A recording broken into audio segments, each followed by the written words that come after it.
So there's been some talk recently about Nintendo revealing a new console. After all, the Switch is over 6 years old, so it seems like it's time for a new system.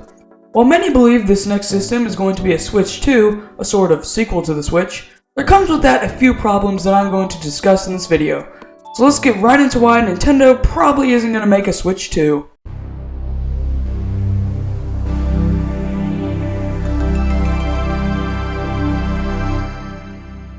We all know that the Wii was massively successful during its run on the market.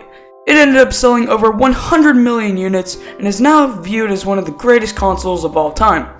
Naturally, Nintendo wanted to copy the success of the Wii, and thus, the Wii U was born.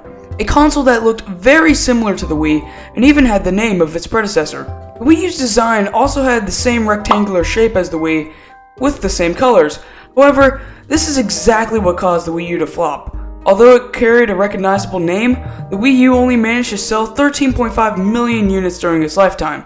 And this goes to show that if you copy success, it can backfire. So that brings us to the Switch 2 situation.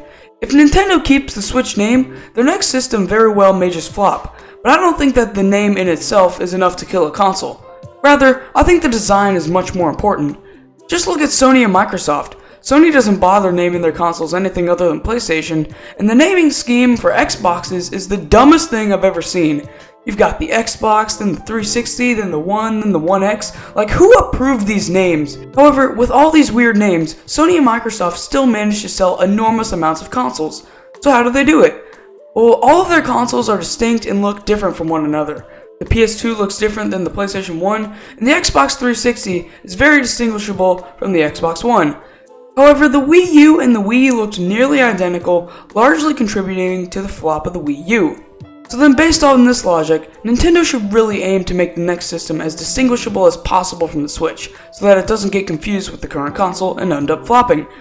But how would you do that with a hybrid console? Well, Nintendo may have to ditch the whole hybrid idea, as it would be kinda hard to make a totally new look while still keeping the current gimmick. If they did keep the current idea, I'd say a very different looking dock, and maybe a foldable Switch tablet screen, sort of like the ones on the Android phones that have been coming out recently, should differ enough from the Switch to avoid a Wii U repeat. But anyways, thanks for watching this short little video. 1K is getting really close, so be sure to subscribe if you enjoyed the video, and I'll see you guys in the next one. Goodbye.